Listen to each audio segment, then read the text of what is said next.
8월 28일 새벽 기도에 나오신 성도님들을 축복합니다. 오늘 우리가 함께 살펴볼 말씀은 시편 69편 19절에서 36절입니다. 제가 19절부터 읽도록 하겠습니다. 주께서 나의 비방과 수치와 능욕을 아시나이다. 나의 대적자들이 다 주님 앞에 있나이다. 비방이 나의 마음을 상하게 하여 근심이 충만하니 불쌍히 여길 자를 바라나 없고 긍휼히 여길 자를 바라나 찾지 못하였나이다. 그들이 쓸개를 나의 음식물로 주며 목마를 때에는 초를 마시게 하였사오니 그들의 밥상이 올무가 되게 하시며 그들의 평안이 덫이 되게 하소서. 그들의 눈이 어두워 보지 못하게 하시며 그들의 허리가 항상 떨리게 하소서. 주의 분노를 그들의 위에 부으시며 주의 맹렬하신 노가 그들에게 미치게 하소서. 그들의 거처가 황폐하게 하시며 그들의 장막에 사는 자가 없게 하소서. 무릇 그들이 주께서 치신 자를 핍박하며 주께서 상하게 하신 자의 슬픔을 말하였사오니 그들의 죄악에 죄악을 더하사 주의 공의에 들어오지 못하게 하소서. 그들을 생명책에서 지우사 의인들과 함께 기록되지 말게 하소서. 오직 나는 가난하고 슬퍼오니 하나님이여 주의 구원으로 나를 높이소서. 내가 노래로 하나님의 이름을 찬송하며 감사함으로 하나님을 위대하시다 하리니 이것이 소 곧 뿔과 굽이 있는 황소를 드림보다 여호와를 더욱 기쁘시게 함이 될 것이라. 곤고한 자가 이를 보고 기뻐하나니 하나님을 찾는 너희들아 너의 마음을 소생하게 할지어다. 여호와는 궁핍한 자의 소리를 들으시며 자기로 말미암아 갇힌 자를 멸시하지 아니하시나니 천지가 그를 찬송할 것이요 바다와 그 중에 모든 생물도 그리할지로다. 하나님이 시온을 구원하시고 유다 성읍들을 건설하시리니 무리가 거기에 살며 소유를 삼으리로다. 그의 종들의 후손이 또한 이를 상속하고 그의 이름을 사랑하는 자가 그 중에 살리로다. 아멘. 시편 69편은 다윗이 사울 왕에게 쫓겨다닐 때 지은 시입니다.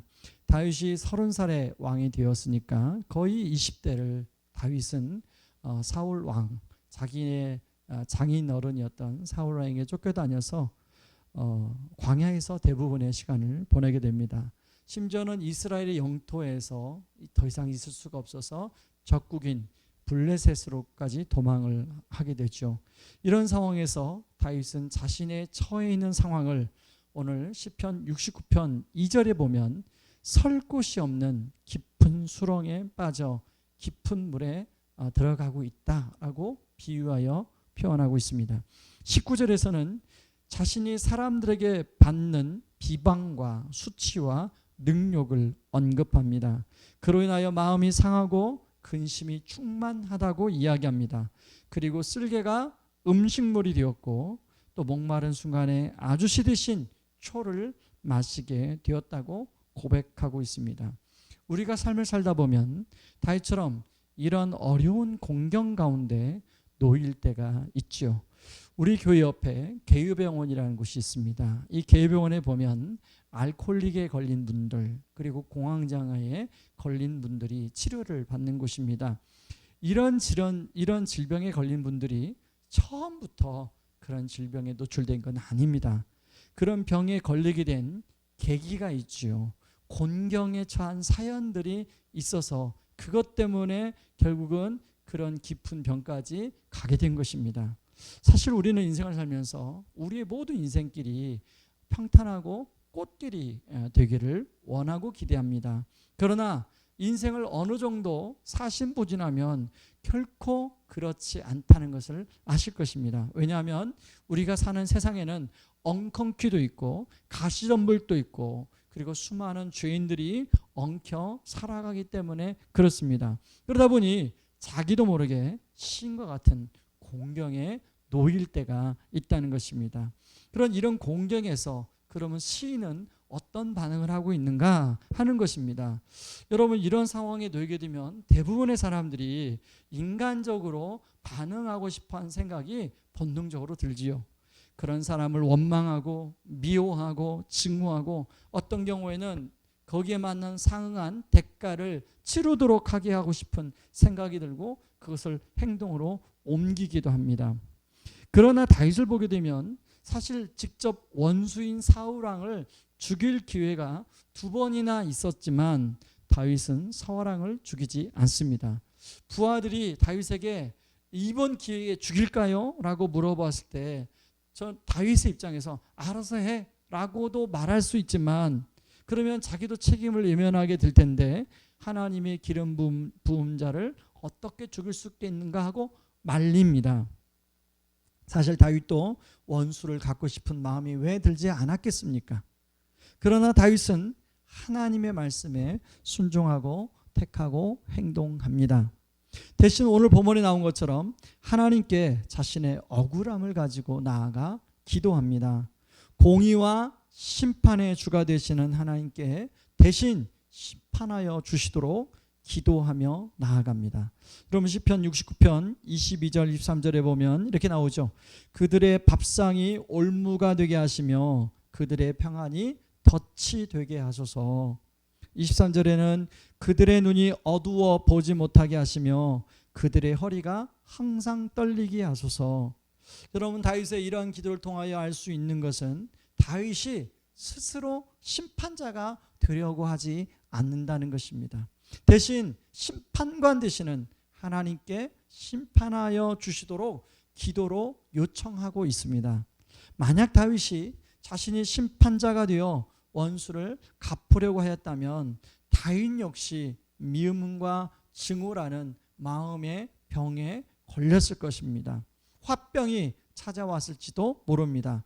그로 인해서 여러 가지 부수적인 질병이 다윗을 힘들게 했을지도 모릅니다. 그런데 다윗은 이런 공경 가운데서 이런 마음의 질병에 걸리지 않고 하나님의 선한 마음을 품을 수 있었던 것은 정의로우신 하나님, 그 하나님께 심판을 맡기고 자신은 하나님께 순종하려고 했기 때문입니다. 그러므로 우리가 다윗과 같은 상황에 놓일 때 어떻게 할 것인가가 참 중요합니다. 사실 다윗에게 사울을 죽일 기회를 2번 저는 준 것은 하나님께서 어떻게 보면 다윗의 중심을 테스트해 보시는 것일 수 있겠다 하는 생각이 들었습니다. 여러분 다윗은 그 대신에 오늘 시편 69편 30절 31절에 보면 하나님을 찬송하고 있습니다. 내가 노래로 하나님의 이름을 찬송하며 감사함으로 하나님을 위대하시다 하니 이것이 소 곧 뿔과 굽이 있는 황소를 드림보다 여호와를 더욱 기쁘시게 할 것임이라. 만약 다윗이 직접 원수를 갚으려고 하였다면 다윗은 하나님께 이런 찬송을 드릴 수 없었을 것입니다. 억울함과 증오심으로 가득 차 불면의 밤을 대신 보냈을 것입니다. 하나님을 원망하며 이런 상황을 만든 하나님을 원망하며 보내게 되었을지도 모릅니다. 그러나 다윗은 심판자이신 하나님께 원수 갚는 것을 기도로 맡김으로 그 마음속에 자신을 신뢰하는 하나님을 향하여 자신이 신뢰하는 하나님을 향하여 찬양을 올려 드릴 수 있게 된 것입니다. 그렇게 되자 32절에 보니까 곤고한 자가 이를 보고 기뻐합니다. 그리고 다윗은 하나님을 찾는 너희들아 너의 마음을 소생할지어다 라고 이야기하고 있습니다. 여러분 32절에 말하는 곤고한 자가 누굴까요? 1차적으로는 다윗에게 모여든 아둘람 사람들이 아닐까 생각합니다. 사무엘하 22장 2절에 보면 아둘람 굴에는 환난당한 모든 자, 빚진 모든 자, 마음이 원통한 자가 다 그에게로 모였다고 나옵니다. 이들 안에는 기본적으로 화가 있었습니다. 분노가 있었습니다. 사실 이런 사람들 안에 부정적인 감정을 불을 지르면 엄청 폭발력이 있죠. 그러나 다윗은 이들의 분노의 감정을 이용하는 대신 오히려 그들 안에 깊은 아픔을 치유해 주고 있습니다. 사실 분노와 억울함은 그 대상에게 안갚음을 갚는다고 해결되는 게 아닙니다. 온전한 치유를 받기 위해서는 그의 마음이 하나님을 향하도록 도와줘야 됩니다. 그러기 위해서 가르치는 것도 필요하지만 다윗은 먼저 자신이 그 억울한 상황 속에서 하나님을 그 마음이 하나님을 향하도록 하는 본을 보여주고 있습니다. 그러니 다른 사람도 그런 다윗을 보고 곤고한 그들이 기뻐하는 것입니다. 그러므로 우리의 마음의 회복은 다른 것이 아닙니다. 하나님을 어떻게 찾는지 보여주고 그들로 하여금 하나님을 찾을 수 있도록 도와주면 되는 것입니다. 억울한 사람들, 곤고한 사람들, 삶의 위기를 만난 사람들의 소생의 길, 회복은 바로 그 마음이 하나님을 향할 때 거기서 회복되기 시작하는 것입니다. 상처를 많이 받은 사람들이 모인 공동체가 아둘람 공동체였죠. 그러나 그러한 사람들은 어떻게 다윗 왕국을 세우고 이스라엘 중에 가장 최고의 전성기를 맞이하는 핵심 멤버들이 될 수 있었을까요? 바로 그것은 그들 안에 분노와 상한 마음이 아니라 그 마음이 하나님을 향함으로 하나님이 주시는 새로운 마음으로 회복이 되었기 때문에 가능한 것이었습니다. 그런데 사실 사람들의 그 상한 마음을 하나님을 향하도록 도와주고 만드는 것이 쉬운 일이 아니죠. 그래서 이것을 잘 되도록 다윗보다 완벽하고 완전하게 도와주신 분이 있는데 바로 그분이 예수 그리스도입니다. 여러분 19절에 보면 시인이 자신이 비방과 수치와 능력을 받고 고백하고 있다고 말하고요. 8절에 보면 나의 형제에게 객이 되고 나의 어머니의 자녀에게 낯선 사람이 되었다라는 표현이 나오는데요. 자, 다윗이 사울에게 쫓겨다닐 때 여러분 가족들도 다윗을 도울 수 없었습니다. 사울이 그렇게 하지 못하도록 했어요.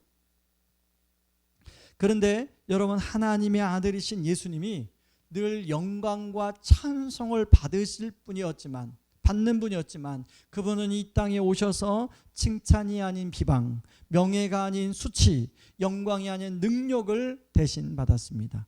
그리고 그분은 어머니 마리아가 낳은 자녀, 특히 자기의 육신의 형제들로부터 외면과 왕따를 당했습니다. 하나도 지지를 받지 못했습니다. 오히려 미친 사람처럼 취급을 당했습니다. 그렇다면 왜 그런 취급을 당하면서 이런 고난을 자처하셨는가 하는 질문을 해볼 수가 있습니다.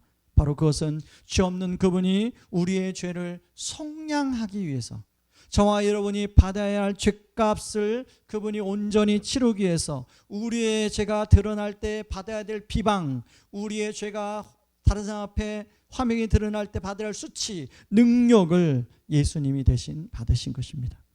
그로 인하여 우리는 예수님이 받는 칭찬, 예수님이 받으시는 명예, 예수님이 받으시는 영광을 받게 된 것입니다. 그리고 또 하나가 있습니다. 이렇게 고난을 자처하신 이유는 우리가 이 땅에 살면서 이러한 고난을 당할 때 바로 우리를 도와주기 위함입니다. 우리를 붙들어주기 위함입니다. 히브리서 2장 18절에 보면 그가 시험을 받아 고난을 당하셨은즉 시험 받는 자들을 능히 도우실 수 있느니라. 16절에 보면 오직 내가 확실히 천사들을 붙들어 주려 하심이 아니요 오직 아브라함의 자손을 붙들어 주려 하심이라. 우리가 어떤 고난 속에 있을 때 오늘 설교의 제목처럼 마치 너무나 힘들어서 인생의 깊은 수렁 가운데 우리가 놓일 때 바로 우리 주님은 그런 수렁 속으로 내려와서 바로 수렁 가운데 빠져있는 우리를 도와주시고 붙들어 주신다는 것입니다. 그 속에서 하나님을 바라보게 함으로 말미암아 다시금 새로운 소망 가운데 나아갈 수 있도록 도와주십니다.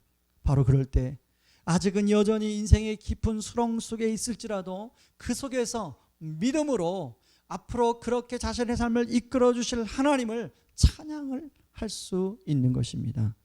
여러분 인생의 깊은 수렁 속에 있으십니까? 바로 그 주님을 바라보시기 바랍니다. 바로 그 하나님을 바라보시기 바랍니다. 바로 거기서부터 새로운 소생, 새로운 회복이 일어나게 될 줄 믿습니다. 이 시간에 같이 우리 말씀 붙들고 같이 기도하기를 원합니다.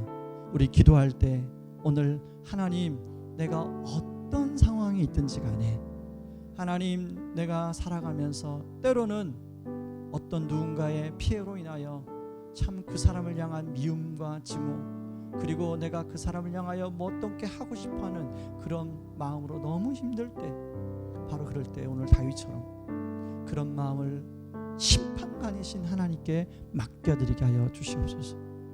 그리고 하나님, 나의 영혼 다윗처럼 하나님을 바라보게 하여 주시옵소서. 위에서 기도하고 바로 이 하나님을 잘 바라볼 수 있도록 바로 친히 바로 인생의 수렁 가운데로 내려오신 그 예수님, 오늘도 나를 도와주시고 나를 붙들어 주시는 그 예수님을 통하여 하나님을 더 잘 바라보는 그런 하루가 되게 하여 달라고 우리 같이 기도하겠습니다. 기도합니다. 고마우신 하나님 아버지, 고맙고 감사합니다. 우리가 이 땅에 살아가는 동안에 참 평탄한 길을 원하지만 때로는 정말 어렵고 힘든 그런 공경에 놓일 때가 있습니다. 인생의 깊은 수렁 속에 놓일 때가 있습니다. 그리고 그렇게 원인을 제공한 어떤 대상에 대해서 하나님, 우리가 악한 감정을 갖을 때가 있습니다. 하나님, 그럴 때 다윗처럼 하나님, 오히려 심판관이신 하나님께 그 마음을 내어 맡기며 하나님을 바라보며 하나님을 향하며 곤고한 자들이 그런 다윗을 바라보고 하나님을 그 향함으로 말미암아 거기서부터 소생이 이루어진 것처럼 하나님, 우리가 하나님을 구할 때, 하나님을 바라볼 때 하나님의 마음으로 하나님 우리의 마음이 소생이 되고 회복이 될 줄 믿습니다. 하나님, 이런 것을 더 잘 도와주시도록 하나님, 바로 예수님이 명예와 영광을 취할 그분이 하나님 가장 인생의 깊은 수렁으로 내려오셔서 하나님, 바로 명예 대신에 수치와 또 영광 대신에 능력을 대신 받으셨는데 바로 그렇게 한 것은 우리를 도와주시기 위함인 줄 믿습니다. 우리를 붙들어 주시기 위함인 줄 믿습니다. 하나님, 그 예수님 붙들고 우리가 하나님을 잘 바라보는 저희들 될 수 있게 하여 주시옵소서. 하나님, 코로나 상황 가운데 많은 사람들이 하나님 이런저런 어려움 속에 있습니다.